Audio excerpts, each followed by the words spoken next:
My name is Lori, and I'm 31 years old. I work as a hairstylist in my mom's salon. My dad passed away in an accident when I was young.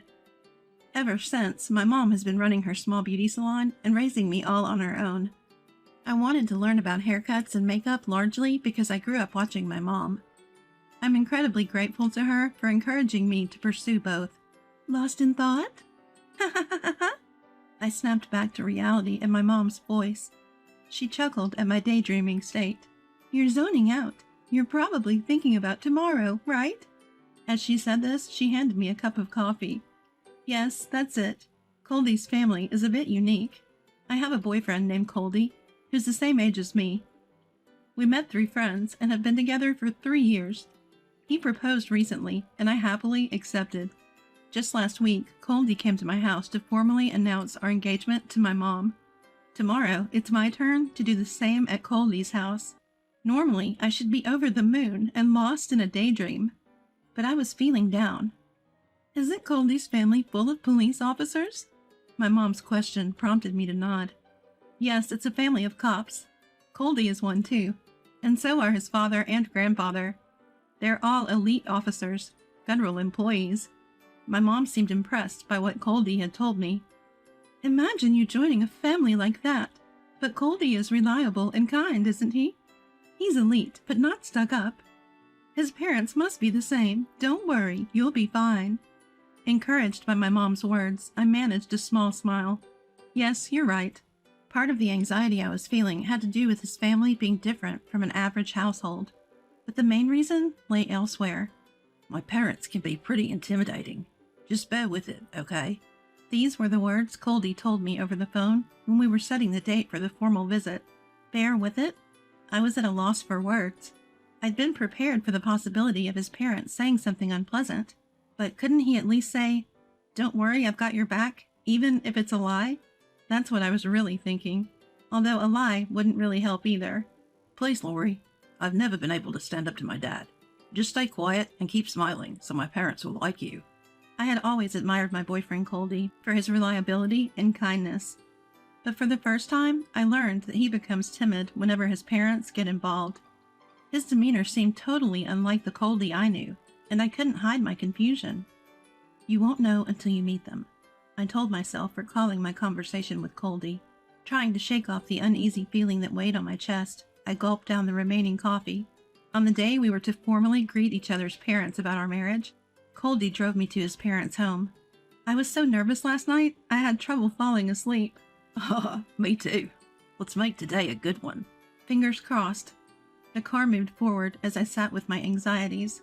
Coldy's house was in a quiet residential area, and from the gate to the house itself, everything looked magnificent. The garden was well maintained, and I could even see a pond with koi fish swimming.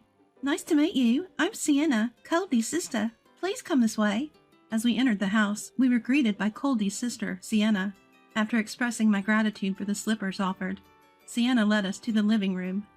The interior was both elegant and luxurious, making me feel a bit overwhelmed just stepping in. Upon my entry, his parents stood up to greet me. Hello, Lori. I'm London, Coldy's father. And I am Adela, Coldy's mother. Please have a seat. Their politeness was a relief. I had thought they might come across as demanding from the get-go. The conversation started cordially, and during it, Sienna served coffee and the donuts I had brought. I heard you were raised in a single-parent home. Coldy's father asked, once the conversation got going. Yes, my father passed away when I was young, so my mom ran a beauty salon to raise me. I looked up to her, so I became a hairstylist too. Upon hearing my response, both of Coldy's parents gave a forced smile. I felt the atmosphere change and was puzzled. We come from a distinguished family, you know. Coldy's mother spoke, and his father nodded in agreement. To be frank, we believe that coming from a poor, single-parent household disqualifies you. People who are poor in wealth are also poor in spirit. Such people often resort to crime. I was stunned, frozen in place. Is this really what the cop is saying? Wait a minute. My mom has worked so hard. She's never made me suffer from poverty. I started to defend myself, but then I clamped my mouth shut. Coldy, sitting next to me, was glaring at me with a frightening look. Be patient. and endure. Coldy's words flashed through my mind. I let my gaze wander and met my eyes with Sienna, who was sitting next to her parents, but she quickly looked away. As I was contemplating what to do, his father continued to speak. Being a cop, you get people who want you to bail them out of trouble just because they know someone. Usually it's the poor souls with neither money nor morals. He continued. Then his father grinned wickedly. Running a shop all by yourself while raising a child is no easy feat. Were you doing some shady work on the side to make ends meet? Like offering services to men? Bringing you into our family would be a bad idea. Unfounded imagination? Baseless assumptions? I cursed under my breath. I was boiling over. My thoughts clouded with anger. Even as his father made these outrageous comments, Coldy was laughing beside him, and they were both making fun of me and my mom. Should I consider Coldy's feelings? What an idiot I was for even contemplating that. This is a problem that goes beyond just being a cop. I turned to face his father. Take that back. My mother is not that kind of person. All of this is your unfounded imagination. I am proud of my mother. In response to my earnest plea, they laughed.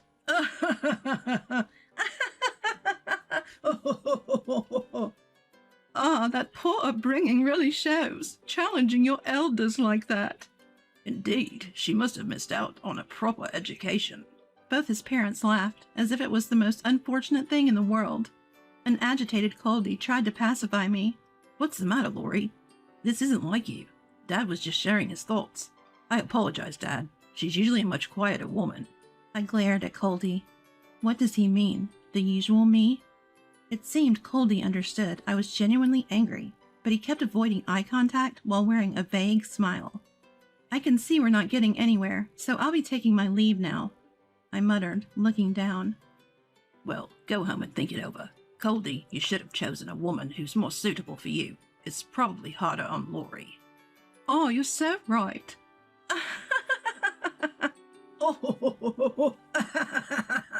Their laughter echoed in the room as I stood up without a word and left the room. As I was putting on my shoes at the entrance, Coldy said, Why couldn't you just go along with it? I was done. At that moment, any love I had for Coldy completely evaporated. There was more I wanted to say, but I was too tired to talk. I took off the engagement ring he had given me and left it at the entrance. I'm glad I got to see your true colors before getting married. Goodbye. Shaking off Coldy, who tried to stop me, I left the scene. I came here in Coldy's car, so how should I get home? I'm not familiar with the area, but I figured I could walk my way back somehow. That's when I realized. My bag. I forgot it. My wallet, my phone, everything's in that bag. What should I do now? Even if I want to go back and get it, how can I face them again? Lost in thought, I hear someone calling my name from behind. Turning around, I see Sienna, Coldy's sister, running towards me. She's holding my forgotten bag. Lori, you forgot this. So glad I found it quickly, she says, catching her breath as she hands me my bag. Oh, thank you, I'm sorry. An awkward silence fills the air between Sienna and me. Can we talk for a bit? She asks. She points to a spot with a vending machine and a bench. I really don't feel like talking, but after she went through the trouble of bringing my bag, it's hard to say no. If it's just for a little while, I agree, and we both sit down on the bench. I buy 2 café au laits from the vending machine and hand one to Sienna. A small thank you for the bag. Thank you, Sienna smiles. Silence fills the air again. Glancing at her, I notice Sienna seems to have made up her mind about something. I'm really sorry for the way my family behaved today, she says. You don't have to apologize, Sienna. I say that, but I'm torn. Actually, I've known about you, Lori.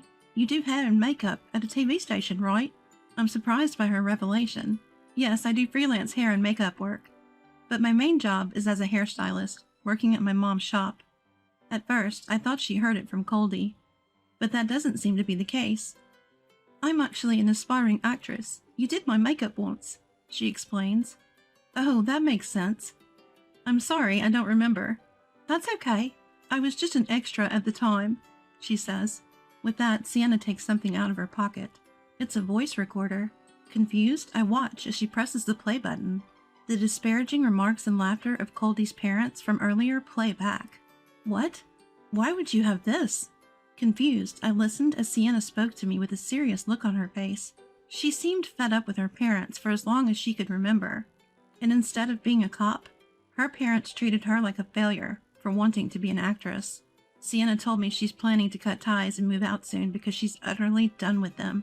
Her brother, Coldy, is only concerned about saving himself, offering no protection or support for her. I thought they might say something awful today, so I recorded it just in case. Sienna explained about her voice recorder. She then handed it to me and said, "My family acts calm, but they're arrogant, cold people who don't understand how others feel. How about we make them regret messing with us?" she asked. I looked at the voice recorder and then at Sienna, nodding with determination. Days later, I asked Coldy to take me to his home to meet his parents again. "So, Lori, you've had a change of heart." Coldy assumed we were getting back together, but I was quick to correct him, especially in front of his parents. No way, I could never marry a guy who can't make his own decisions and only listens to his parents. As Coldy looked shattered, his parents frowned. "We thought you came to apologize and grant permission for our son to marry you." "No, I came to ask for an apology for the insults against me and my mom." His father scoffed. "Insults? We don't see a reason to apologize." They were clearly upset that I wasn't there to grovel, but to demand an apology. "Do you realize how busy we are? You're wasting our time over something so trivial." They smirked, and Coldy awkwardly joined them.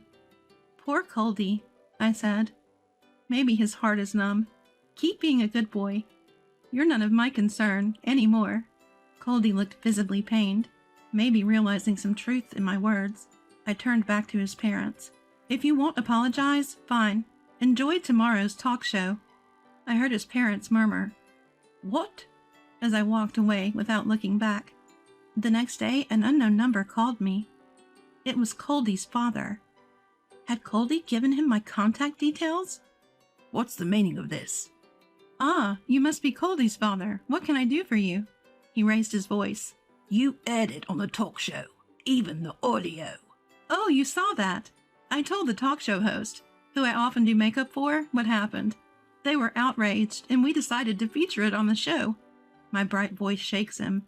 "Were you eavesdropping?" No. The recording and the voiceover are from Sienna. She gave her consent, of course." "What? Sienna did?"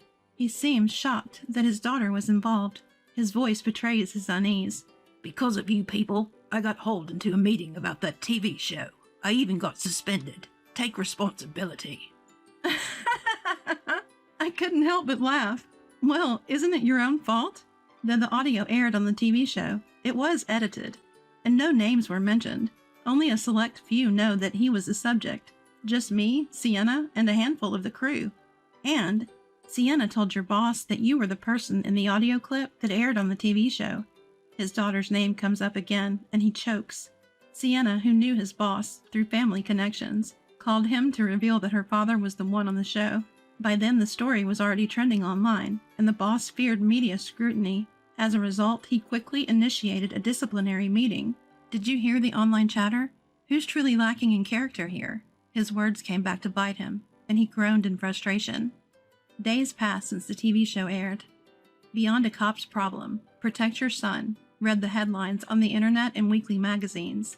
Unbelievable elite cop's outrageous remarks was the hot topic.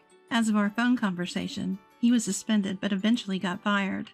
It was revealed that Coldy's mom used to shoplift for thrills, which became a significant issue, and his role in covering it up came to light, leaving him no escape this time.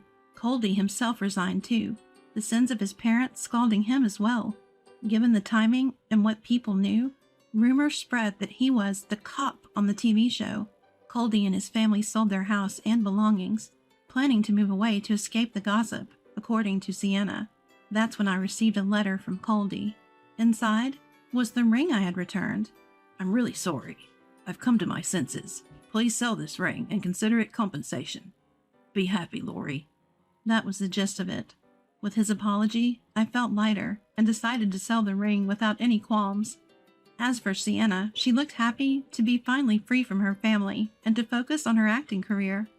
"It's a pity about Coldy, though," my mother says, watching me mop the store floor.